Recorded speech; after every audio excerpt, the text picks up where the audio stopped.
Just 3 days after the wedding, my son-in-law arrived at my doorstep with a notary. We have finalized the sale of this house. You are relocating to a senior living facility. His arrogant grin suggested an easy triumph over the elderly gentleman. But I responded calmly, "Excellent. Let us head to the police station first. They are quite eager to review what I forwarded them regarding you." Those simple words altered the entire situation. Before we proceed, please subscribe to the channel and comment below with the current time and your location. Harold, Emily, and I require our own space to begin our family life appropriately. Marcus leaned in closer, his wine glass reflecting the soft glow of the restaurant lights. Your home would suit a young pair perfectly. The statement struck me like a splash of cold water. I placed my fork down, the lingering sweetness of the wedding cake now turning sour in my mouth. We had celebrated their union just 3 days earlier, and now this revelation. Marcus, that is my residence. My tone remained steady, yet my fingers gripped the table's edge firmly. I constructed it myself 25 years ago. Emily sat between us, her new wedding band sparkling in the candlelight. The intimate booth at Silver Pines suddenly felt oppressive. Nearby patrons chuckled at their tables, unaware of the explosion unfolding at ours. But you are alone in such a spacious dwelling. Marcus's smile stayed constant. It is impractical, and considering your age, would you not favor something simpler to maintain? Considering my age, 70 was not decrepit, but Marcus spoke as if I were already fading away. The champagne glass shook slightly in my hand. We would maintain it wonderfully, he added, extending his hand to touch Emily's. Consider it. Your grandchildren frolicking in those spaces one day. Emily's gaze shifted between us. Dad, Marcus, please avoid arguing. This should be a joyful occasion. Joyful I had issued a $20,000 check for their wedding celebration. The floral decorations from the event still wilted in the table's center, their petals darkening at the edges. Marcus, I straightened up in my chair. At my age, I remain capable of deciding about my own belongings. You may remain for several days while seeking your own residence. His assured demeanor wavered briefly. For an instant, a chill flashed in his eyes before the charismatic facade returned. Certainly, Harold, I fully comprehend. Yet his voice had grown sharper. It is merely that rental costs nowadays, combined with Emily's salary as a teacher, we will cope. Dear. Emily clasped his hand, but I noticed the concern in her tone. Finances had consistently been challenging for her. Marcus's jaw clenched subtly. I hoped we could address this as kin. After all, what purpose does retaining such a precious resource serve when it could aid everyone? Precious resource, not my dwelling. Not the spot where I had carried my wife across the entrance, where Emily had taken her initial steps, where Susan had passed her last moments. A resource. The faint jazz music in the background now seemed taunting. Couples at adjacent tables engaged in warm discussions, while ours disintegrated instantly. A server passed by smoothly, topping off water glasses with expert discretion. The response is negative. Each syllable emerged firmer than before. Locate your own space. Marcus reclined, his grin becoming fragile. Well, we can certainly revisit it when feelings are less intense. Feelings. As though desiring to retain my own home was unreasonable, Emily's expression softened with distress. Perhaps we should head back. Back. She referred to my residence, where they had stayed since the honeymoon. where Marcus had begun inquiring about the cooling system, the tax assessments, the area valuations. I rose from the table, my napkin dropping to the floor. The surrounding diners faded in my side view as my pulse quickened. Harold. Hold on.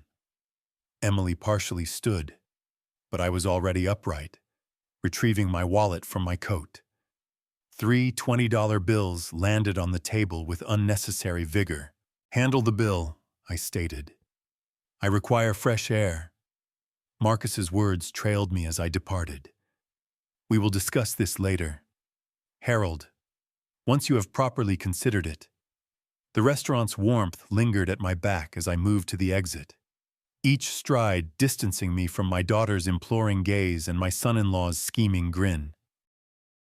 The maitre d' offered a courteous nod, oblivious that my reality had just shifted dramatically. Outside, the April breeze nipped at my cheeks.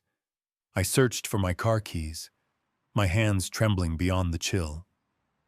The journey home unfolded in quiet. Emily's anxious looks piercing my thoughts via the rearview mirror. By the time I reached my driveway, my necktie constricted like a chokehold. Inside, I loosened the fabric and poured 4 ounces of scotch. The den embraced me with known darkness. The leather armchair molded to my form.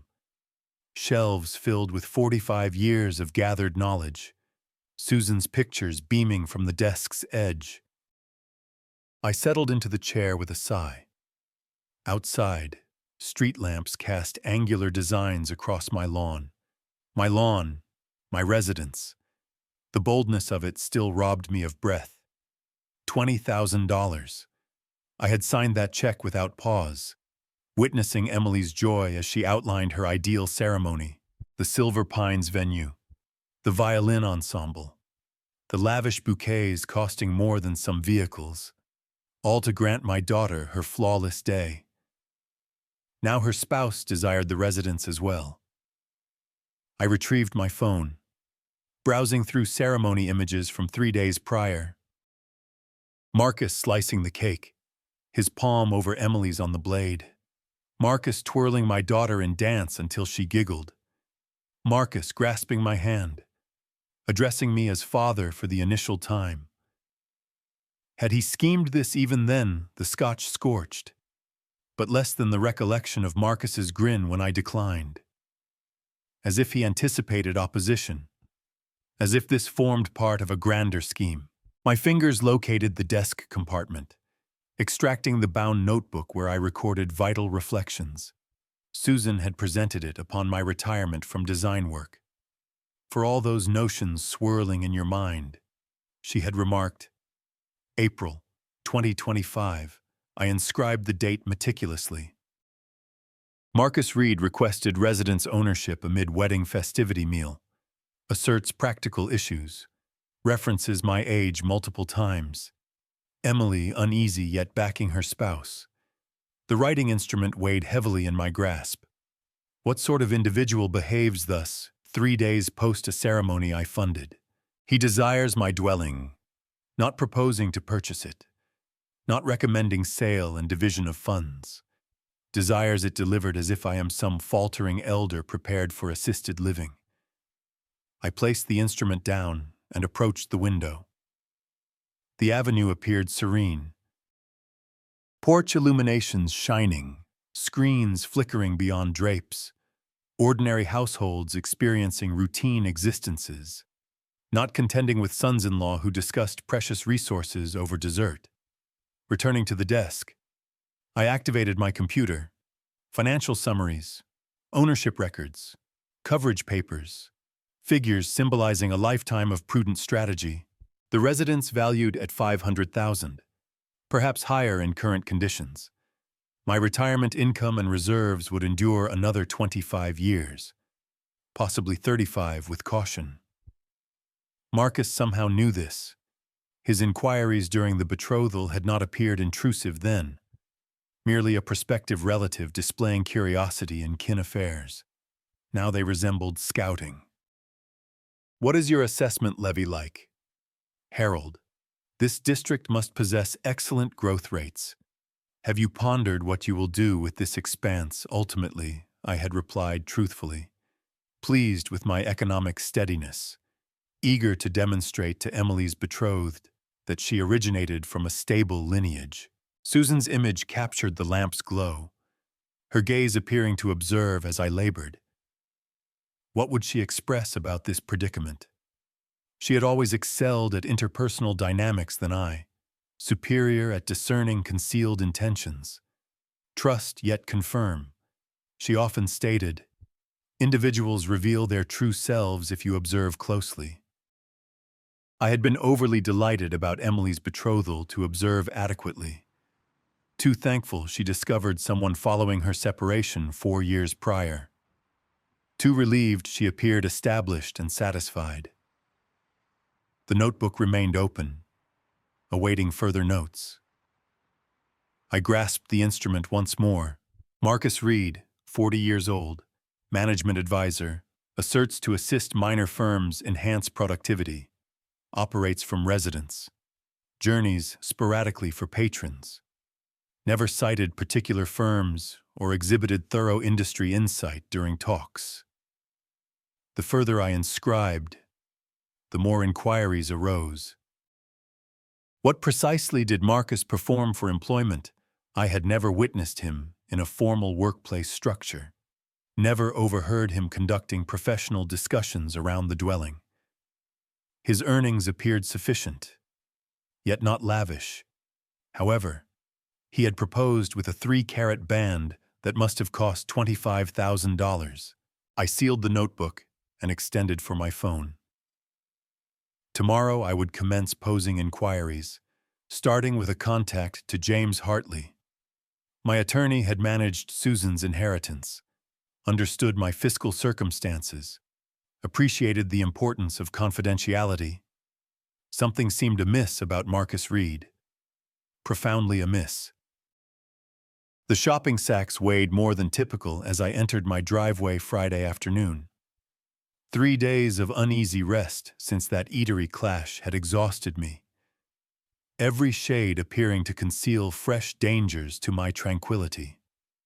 Frank Miller rose from his garden plot as I exited the vehicle, his seasoned countenance bearing the look of a man with pressing information to convey. Harold. He traversed from his property to mine with swift paces. I must inform you of something crucial. I positioned the purchases on my vehicle's bonnet. Frank's prior law enforcement senses apparent in his grave manner. What is occurring? Yesterday afternoon, Marcus brought an individual to your residence. Frank glanced toward my entrance, then back. Corporate sort in attire, bearing a portfolio and some form of gauging tool. My pulse chilled. What exactly were they doing? Strolling the grounds, measuring elements, capturing images. The fellow noted everything in a pad. Frank's gaze narrowed, appeared like an expert valuation to me. Quite detailed task. The purchases abruptly seemed trivial. How long did they remain? About 90 minutes, perhaps extended. Marcus possessed keys, admitted him indoors as well. Frank's demeanor indicated he grasped the ramifications. Fellow devoted considerable time in your rear yard, gauged the boundary, photographed the base. My fists tightened. I assumed you were aware. Otherwise, I would have contacted earlier. Appreciate it. Frank, this is highly significant data. I seized the shopping sacks with unsteady hands. Highly significant indeed. Indoors, I deposited the sacks on the counter and proceeded directly to my den. The machine required eternity to start, each moment extending like 90 minutes, while my thoughts raced through options. Online records. If Marcus had utilized my machine, traces would exist. The exploration log loaded, and my gravest concerns materialized on the display. Thursday afternoon, while I was at the supply store, someone had performed broad inquiries. Property evaluators, Boston outskirts, estate assessment services, rapid dwelling disposal firms, immediate purchasers, home assets. Each inquiry phrase struck like a strike. I scrolled further, discovering additional legal necessities, asset conveyance, Massachusetts, authority delegation, estate dealings, senior homeowner support initiatives. My fingers shook as I navigated the accessed sites. Expert valuation services, entities promising swift cash transactions, legal practices focusing on asset shifts for older citizens. Marcus had not merely introduced an evaluator to my residence. He had investigated the whole procedure of seizing it from me. The seat groaned as I reclined, absorbing the extent of his betrayal. This was not an impulsive plea over supper drinks. This was a deliberate scheme, likely months in development. I reflected on the betrothal phase, Marcus's cautious queries about my finances, his curiosity in my daily patterns. Had he been assessing me like a mark from the outset? My phone vibrated. Message from Emily. Dad, are you improved? Marcus mentions you appeared distressed at supper.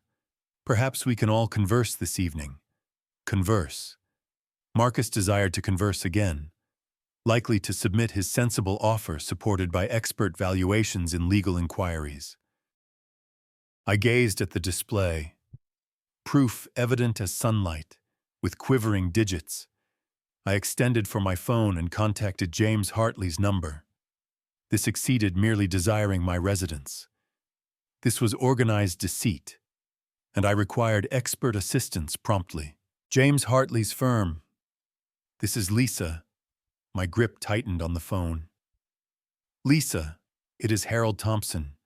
I must speak with James right now. It is pressing. He is with a patron. Mr. Thompson. May I have him return your call? Inform him it concerns deceit. Estate deceit. The terms felt alien on my lips. Inform him my son-in-law, Marcus Reed, is attempting to pilfer my residence. A hesitation. I will fetch him immediately. Sir.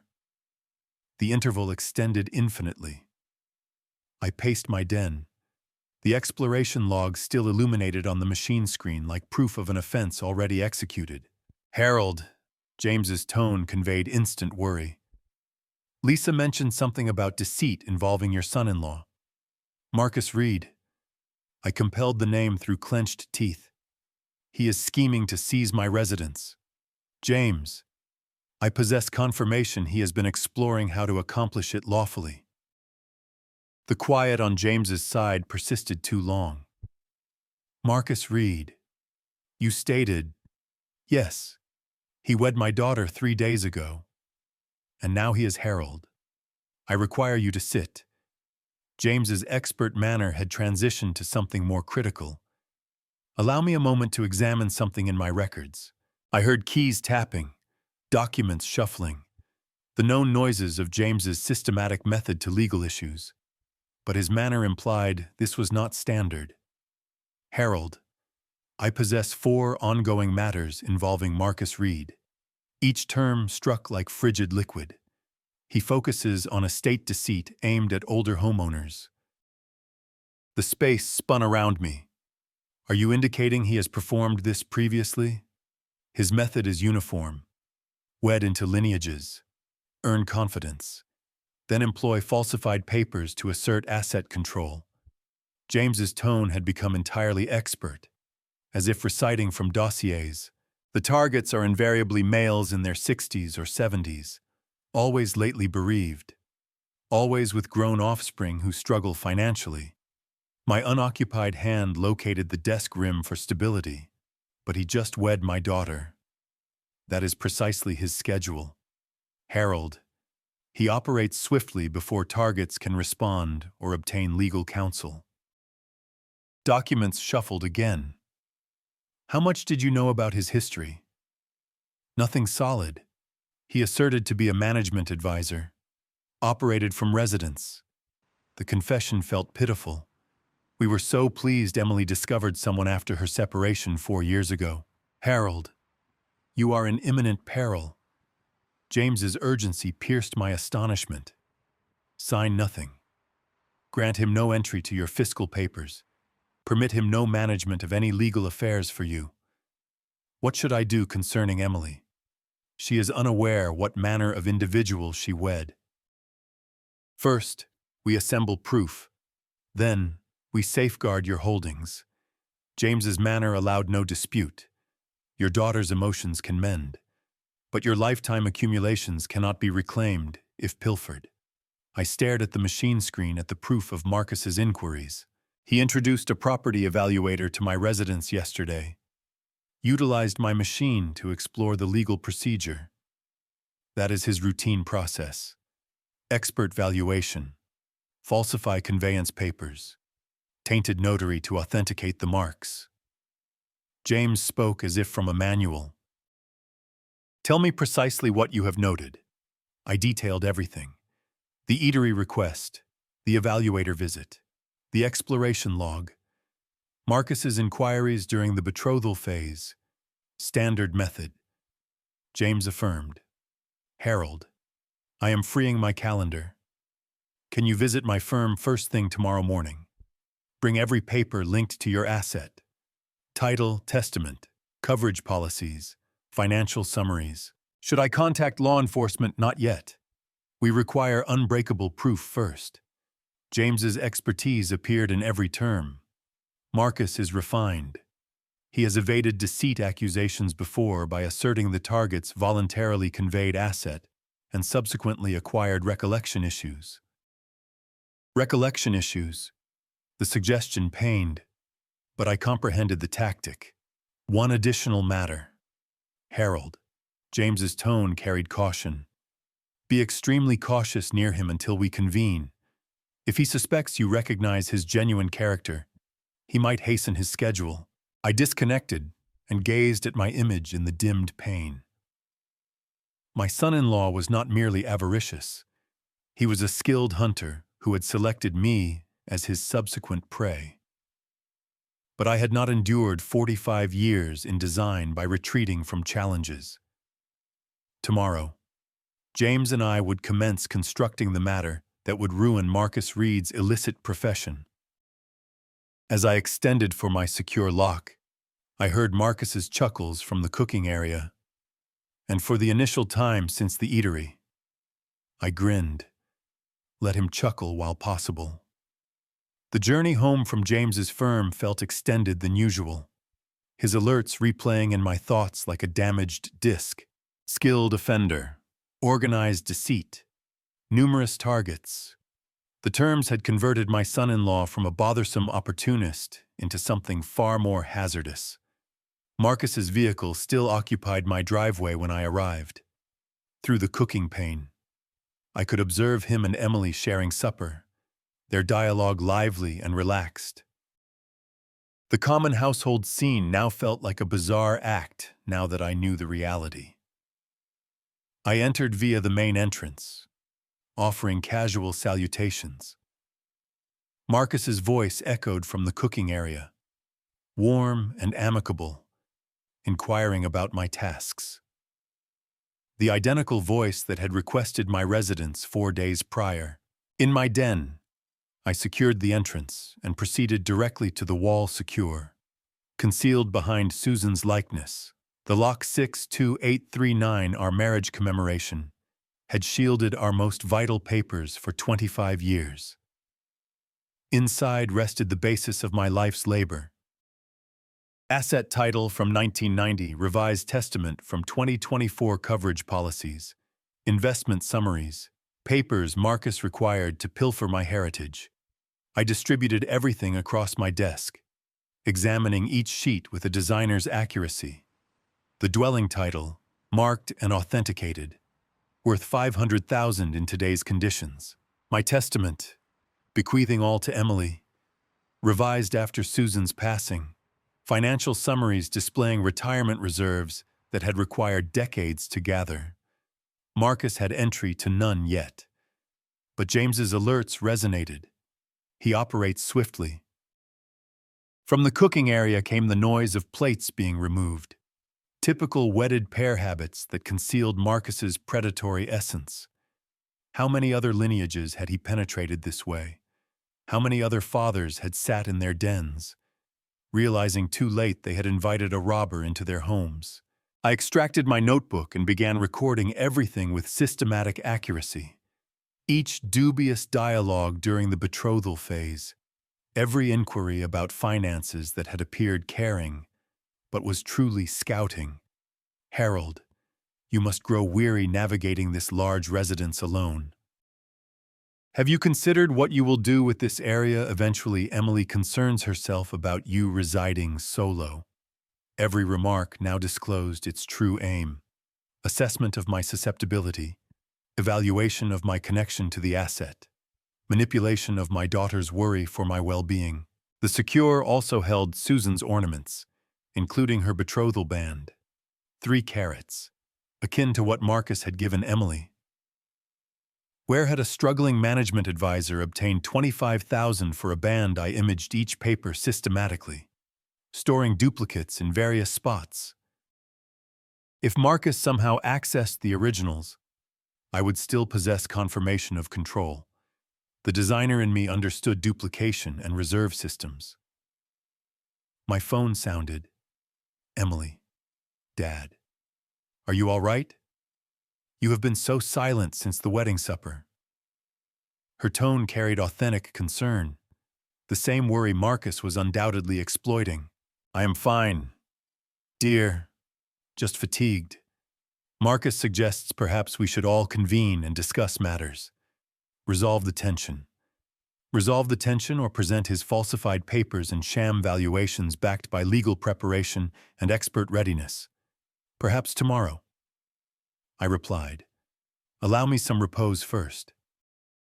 After disconnecting, I continued my protection measures, altered all my banking codes, contacted my coverage firm to add deceit warnings, arranged a session with my investment consultant to discuss defensive steps. 4 other lineages ruined. James had stated. 4 other fathers who had trusted their daughter's selection in partners, who had believed in kin solidarity over wary caution. But I was not them. 45 years of issue resolution had taught me to examine threats methodically, to prepare for breakdown modes, to construct protections against worst scenarios. I secured the papers back in the safe and checked my timepiece. 10 o'clock. Marcus and Emily were likely settling for the night, planning their future in my residence with my funds. Tomorrow, I would initiate the genuine conflict. But tonight, I had one more contact to make. The bank's deceit prevention line answered on the 3rd ring, Primary National Protection Division. This is Rebecca. This is Harold Thompson. Account number 558302. I need to report dubious activity involving my son-in-law. As I explained the situation to Rebecca, I heard Marcus's chuckles from above, and my grin returned. Let him savor his final evening of security. Tomorrow, his reality would begin collapsing, just as he had planned for mine. 4 days of methodical inquiry lay before me as I settled at my computer with my initial coffee. James had provided me a roster of prior targets' names, and I had 72 hours before our scheduled meeting with authorities. Marcus was still resting upstairs with Emily, granting me valuable hours to operate undetected. The initial target resided in Miami, Margaret Lopez, 75, whose daughter had wed Marcus in November. By January, falsified papers asserted she had sold her residence to an immediate buyer for undervalue. I located her on social media via her daughter's page. Recent entries displayed a confined flat, grievances about escalating lease, images of grandchildren she could no longer see routinely. The difference with her earlier entries, a roomy bungalow, yard images, kin assemblies narrated the tale James's records had sketched. Marcus's online presence depicted a contrasting image, Expert profile photo, industry meeting images, endorsements from content patrons. But verifying dates uncovered inconsistencies. Marcus asserting presence in Seattle consulting while concurrently honeymooning in Miami with Margaret's daughter. Image by image. I recorded the contradictions. Marcus's professional network displayed 4 varying business locations in 24 months. His social relationship status had been wed to 5 varying women in 3 years, each bond enduring precisely the same duration. Swift romance, extravagant ceremony, instant housing issues. Day 3 brought telephone discussions James had organized. Margaret Lopez's tone quivered as she recounted her experience. He was so assistive initially, she remarked, concerned about my security, residing solo, offered to manage my finances so I would not be strained. Her terms carried the burden of treachery. One morning he appeared with a relocation vehicle and removal notices, stated the residence had been disposed for my benefit. David Wong in Seattle had a comparable narrative. 7 weeks post the ceremony, he possessed papers indicating I had authorized a delegation of authority. The mark appeared authentic, but I never recalled authorizing anything. Each dialogue disclosed Marcus's refined operation, expert paper falsifiers, tainted notaries, legal proficiency that made targets question their own recollections. The sentimental ruin was uniform too. Grown offspring who trusted their fresh spouse over their aging parent. Lineages fragmented by fabricated bewilderment. By day 4, I had assembled a thorough chronology. Marcus's method was unvaryingly the same. Mark identification via matching apps or communal gatherings. Rapid romance of economically challenged grown offspring. Union within 7 months. Instant housing worries. Expert valuations. Falsified papers. And ultimately, the disclosure that the aging parent had consented to dispose their dwelling. The most condemning proof came from a removed social entry I had captured via search cache system, posted 3 days post our ceremony. Marcus had inscribed, "Another triumphant procurement. This elder will not comprehend what struck him. Early withdrawal asset venture." The entry had been erased within hours, but I possessed captures. Marcus's excess assurance had generated ideal proof of forethought. I arranged everything into groups, electronic confirmation displaying chronology discrepancies and multiple personas, statement proof from prior targets, paper proof of falsified marks and impossible authentications, and economic proof tracing deceitful dealings. James contacted Thursday night to verify my advancement. "This is remarkable labor." "Harold," he remarked after examining my initial discoveries, "most targets do not uncover the method until after they have forfeited everything. What are our subsequent actions?" "Tomorrow we convene with Detective Laura Jenkins. She has been pursuing Marcus for 3 years, but has not possessed sufficient proof for accusations." James's contentment was clear. "Your inquiry might finally provide us what we require." That evening, I verified every paper, every capture, every target declaration twice. 4 days of intense probing had converted me from perplexed homeowner to capable investigator. The proof was overpowering, systematic, and would demolish Marcus's illicit profession. As I prepared to shut my machine, one ultimate detail captured my notice. Marcus's latest social entry uploaded merely 90 minutes prior. Thrilling alterations forthcoming. Occasionally kin entails making difficult choices for all's advantage. The timing chilled me. Marcus was readying to execute his action, likely tomorrow. When he believed I was most exposed, I preserved the capture and grinned sternly. Let him attempt. I was prepared. After 4 demanding days bent over my machine, collecting proof against Marcus, I resolved to tidy the residence thoroughly. The paradox was not overlooked. Readying my dwelling while plotting to defend it from the individual resting upstairs with my daughter. As I shifted the side table to clean beneath it, something reflected the morning illumination. A minuscule optic, no larger than a fastener, positioned behind the ornamental pottery vase Susan had acquired in France. My design mind processed the anomaly instantly. This was not debris or a loose fastener. Someone had installed a recorder in my sitting area. My hands quivered as I inspected the apparatus more closely. High-quality motion triggered with what appeared like a tiny storage slot. The setup was advanced, almost undetectable unless you knew precisely where to search. Marcus had been monitoring me. The infringement felt graver than his request for my residence. This was my haven, the location where I had mourned Susan, where I had conducted private discussions, where I had schemed my probe. All of it seized on electronic footage. I resisted the impulse to yank the apparatus from its concealment. Proof. This could serve as proof if I managed it properly. Employing a tiny tool from my kit, I meticulously removed the small storage card. My machine took ages to identify the minuscule item, each second prolonging as I envisioned what footage Marcus might have created. 58 video records emerged on display, covering 3 weeks, the oldest dated from Marcus's 4th day in my residence. I selected the initial record with increasing apprehension. My own countenance filled the display, conversing on the phone with my coverage firm about standard policy inquiries. The sound clarity was impeccable, the footage remarkably clear for such a compact apparatus.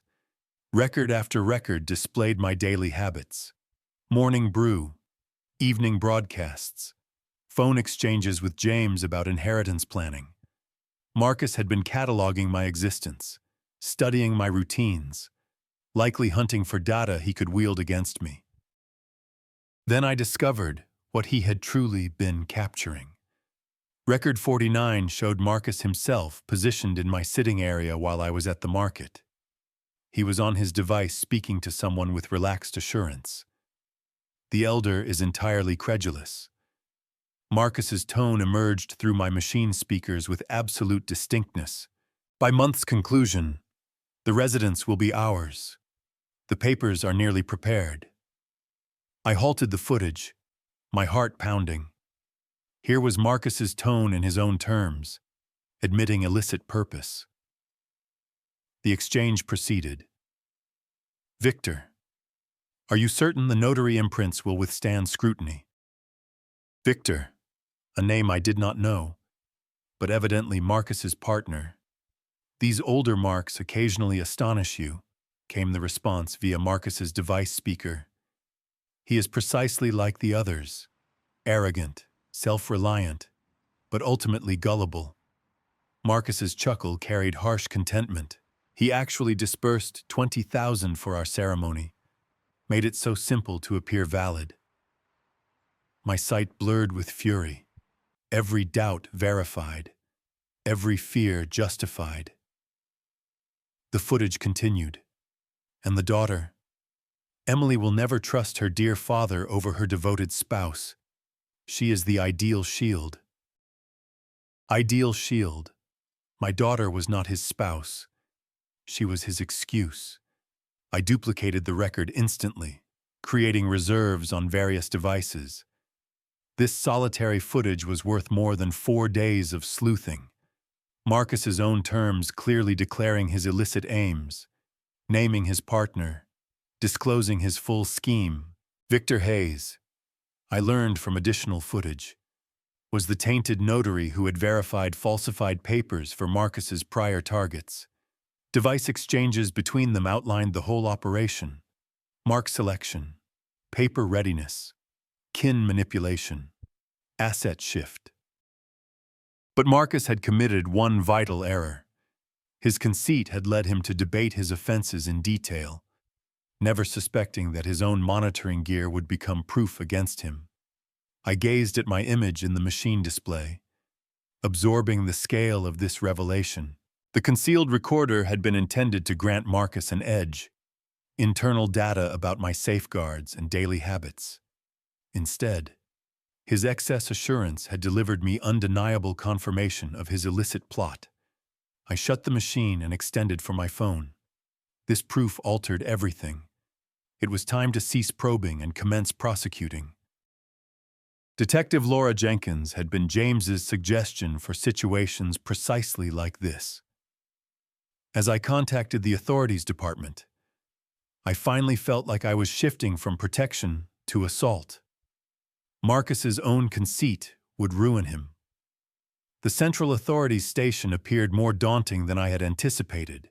As I proceeded through the main entrances, carrying a portfolio filled with 4 weeks of proof against my son-in-law. The concealed recorder footage from yesterday had been the ultimate piece of a riddle I never desired to resolve.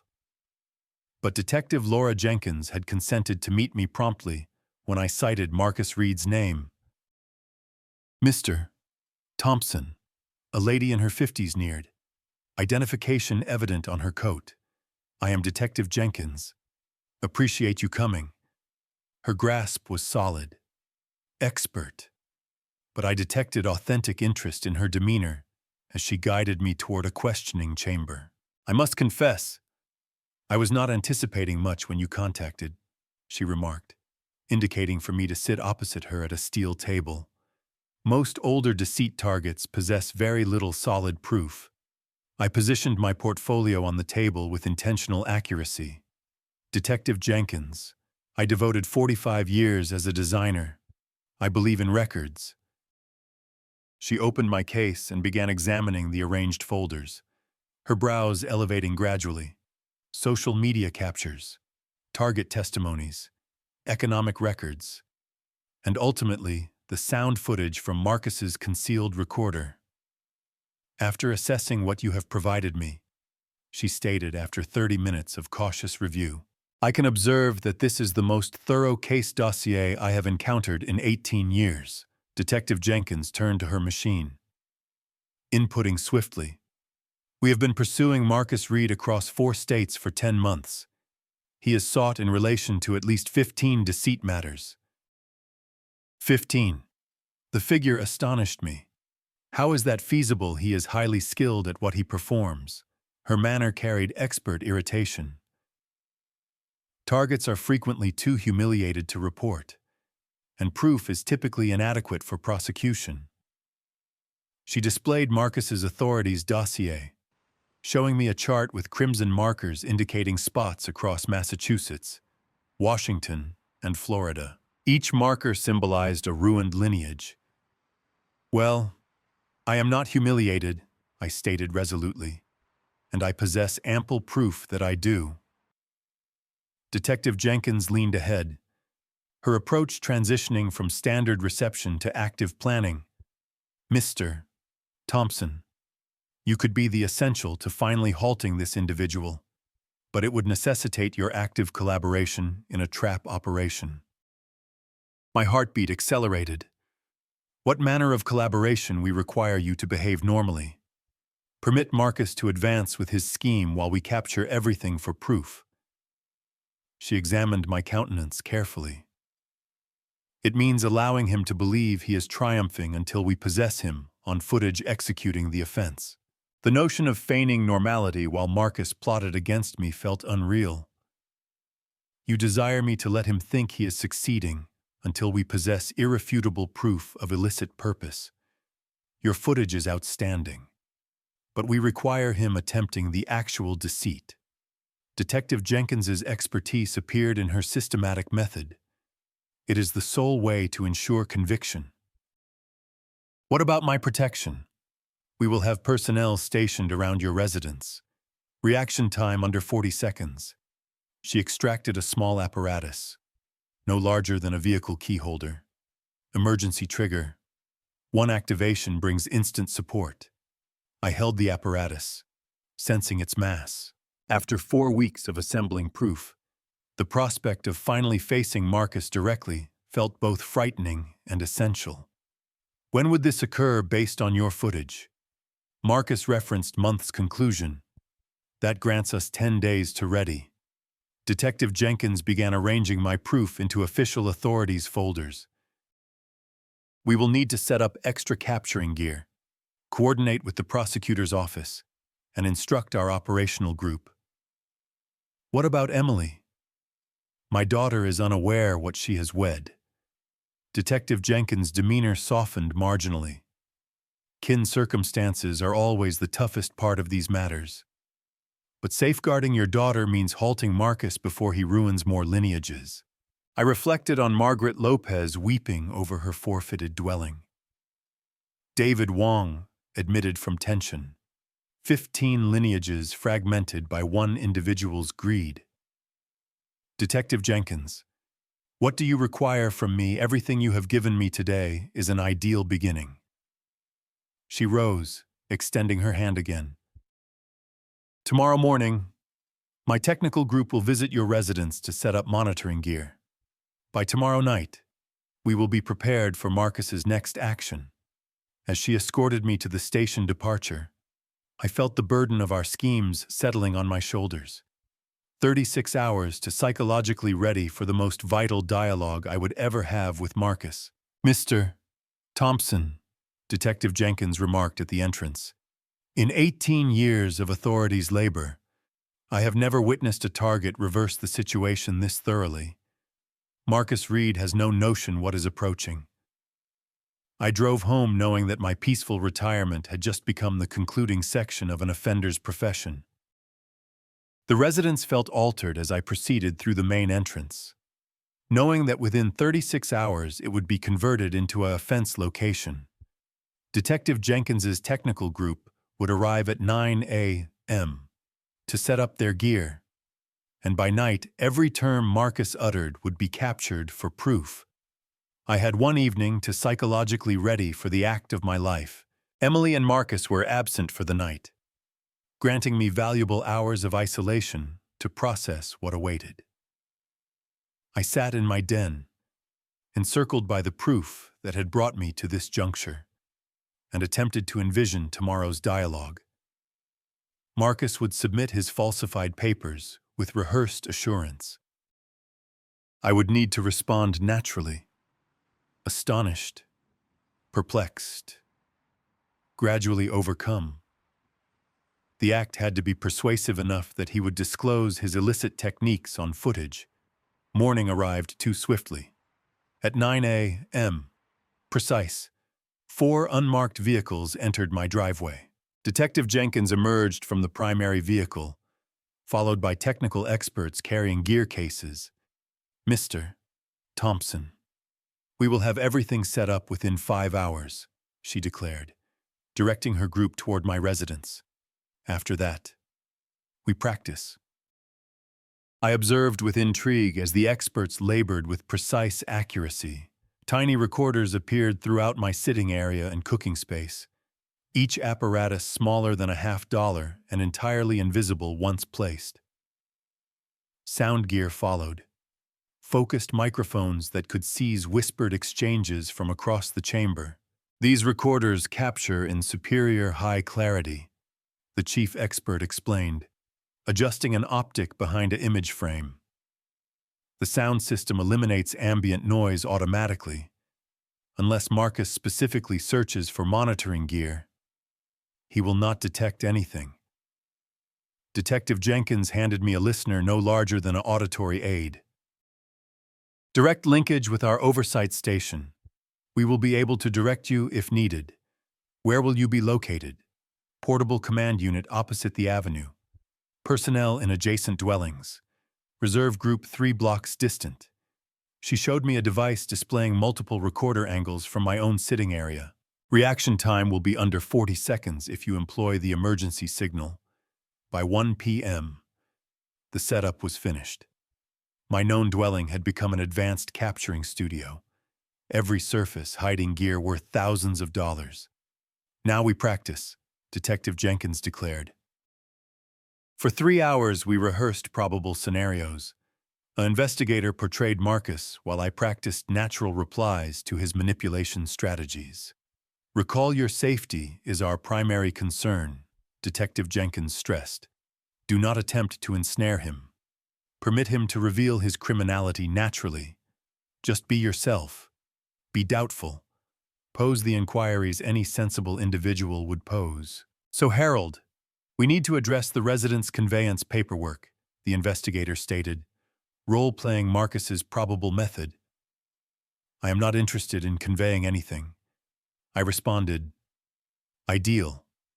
Maintain your replies natural and resolute. The more he must clarify, the more proof we will gather. At 4 p.m., Detective Jenkins tested all linkage systems one ultimate time. The listener activated. Testing. Mr. Thompson, can you hear me distinctly? Absolutely distinct. Outstanding. Personnel are positioning now. I observed through my cooking pane as neighbors I had known for decades welcomed visiting kin into their homes. Frank Miller gave me a subtle acknowledgement from his front yard. Knowing his dwelling now contained 3 armed personnel. Technical verification complete. Detective Jenkins reported. All recorders capturing. Sound levels ideal. Linkage systems operational. The residence appeared exactly the same, but I knew that advanced gear worth more than my vehicle was now documenting every motion, every exchange, every inhalation. At 6 p.m., Marcus's vehicle entered the driveway. Performance time, Mr. Thompson.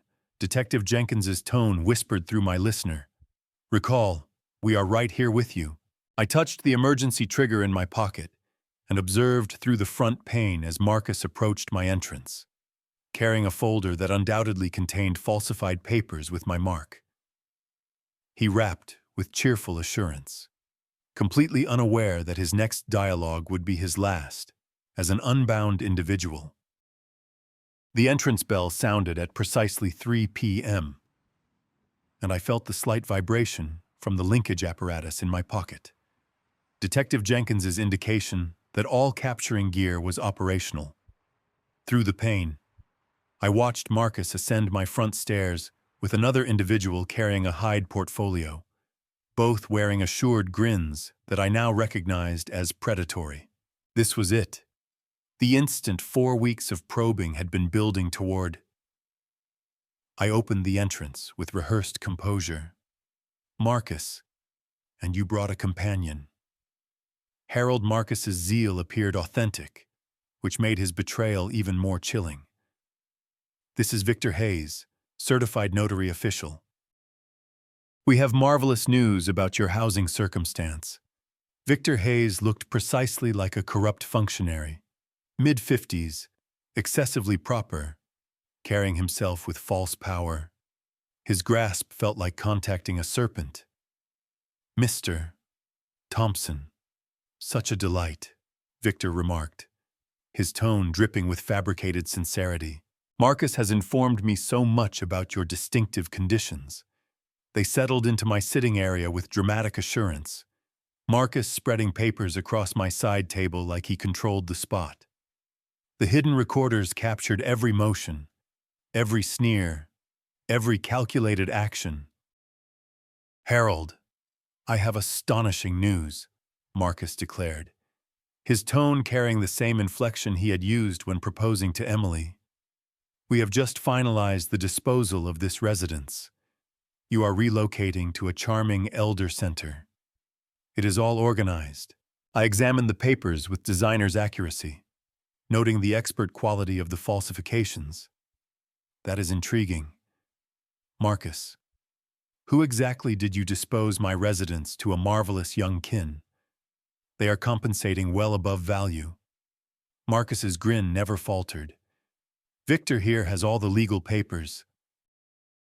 Victor opened his portfolio with flair, revealing formal-appearing imprints, seals, and authentication gear.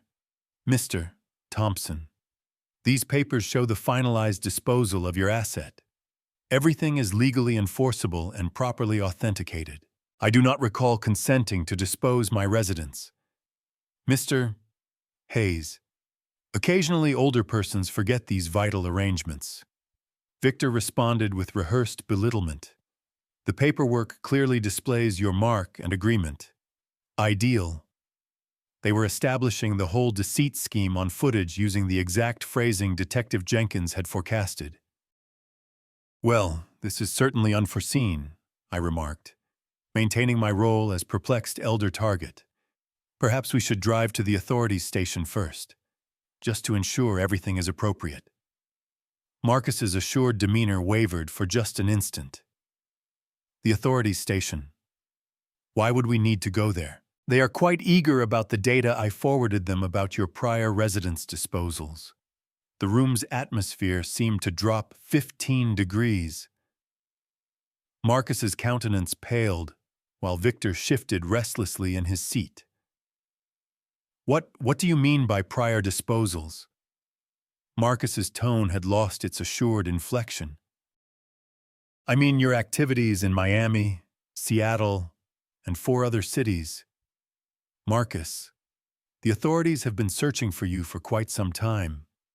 Marcus stood suddenly, the falsified papers scattering. You are speaking absurdity. Victor, inform him these papers are entirely legal. Marcus, what is he referring to? Victor's expert facade was fracturing. You stated this was a clean operation. I mean that Detective Laura Jenkins has 58 recordings of you discussing your illicit plans. Marcus, I remained seated, watching their panic escalate, including your exchange with Victor about falsified notary imprints. Victor blanched. Marcus, you stated his residence was clean. You never mentioned authorities' probes. Quiet. Victor. Marcus seized the papers, heading for the entrance. This elder is confused. He does not know what he is discussing. But the sound of vehicle entrances closing outside made him halt midway. Through the pain, unmarked authorities' vehicles encircled my residence, personnel positioning at every departure. Marcus turned back to me, his predatory assurance replaced by frantic fear. What have you executed? I activated the emergency trigger in my pocket and remarked calmly, I safeguarded my dwelling from robbers. Marcus, something you should have considered before deciding to mark the wrong designer. The main entrance burst open, and Detective Jenkins stepped through with 4 uniformed personnel, their identifications shining under my sitting area lights. Marcus Reed, she declared with expert contentment. You are detained. I am afraid there is nowhere to flee. Marcus. The main entrance burst open before he could reach it, and Detective Jenkins stepped through with 4 uniformed personnel, their identifications shining under my sitting area lights. Marcus stood immobilized in the center of my sitting area, still clutching the falsified papers that would now serve as proof of his offenses. Marcus Reed, you are detained for deceit, falsification, elder mistreatment, plot, an interprovincial illicit enterprise, Detective Jenkins declared, her tone carrying the power of 18 years in authorities. This is ludicrous. Marcus's assurance fractured entirely. Harold, inform them this is a kin misinterpretation. The sole misinterpretation.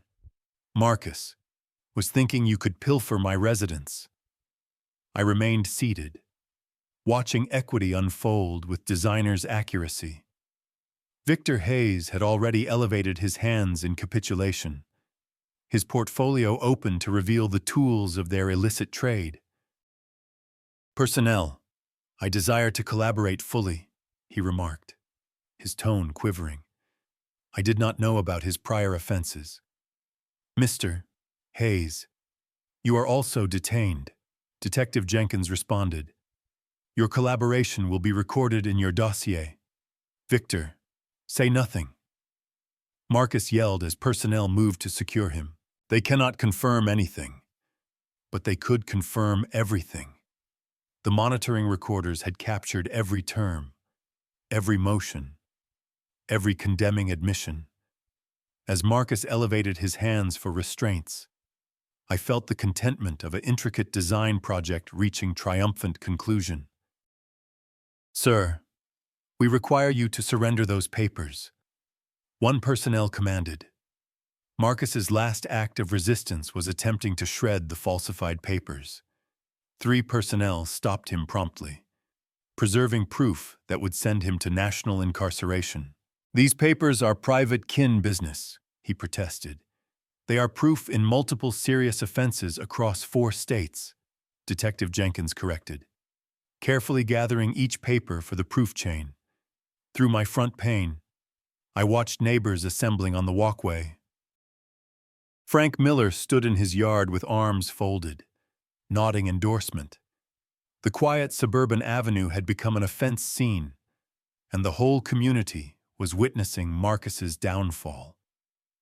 "Mr. Thompson, for the record," Detective Jenkins remarked, "did these individuals attempt to deceitfully claim control of your residence using falsified papers?" "Yes, Detective. Using sham marks, corrupt notary seals, and systematic coercion tactics. He is fabricating." Marcus's desperation was total now. This was a valid kin arrangement. I was assisting an older man who cannot manage his own affairs. The paradox was ideal. Marcus's final protection was exactly the belittling attitude that had motivated me to counter so methodically. "Your honor will determine the validity," Detective Jenkins responded, leading Marcus toward the entrance in restraints.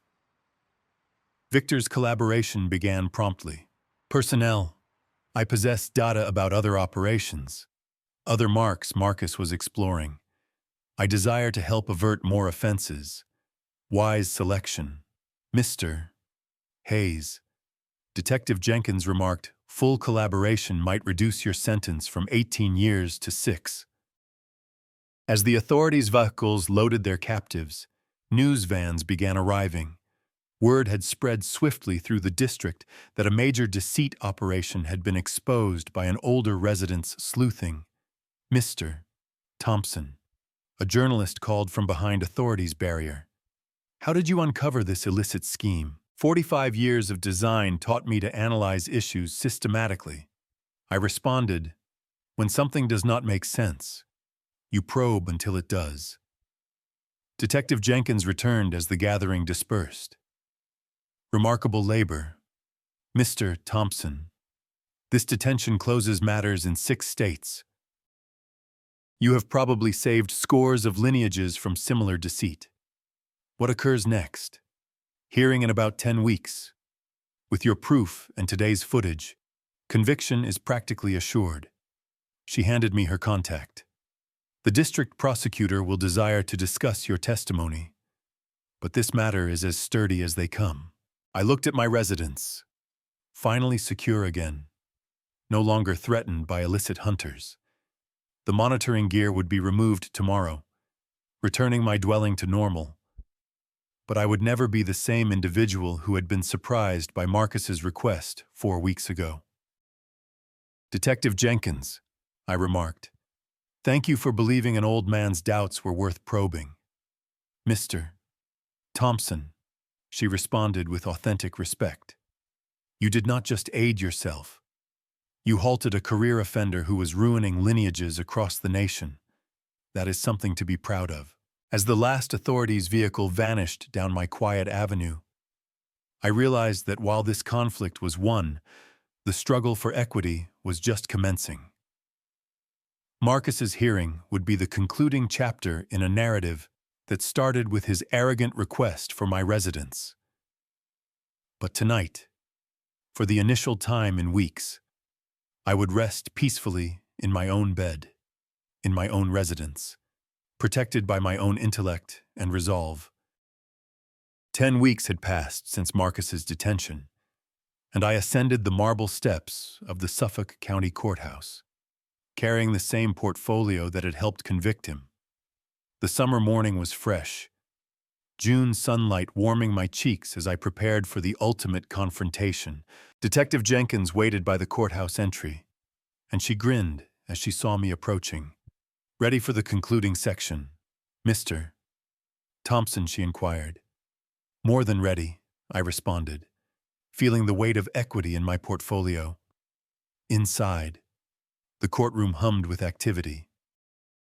Marcus sat at the accused's table in a standard uniform, his assured stride replaced by the empty gaze of a man facing decades in confinement.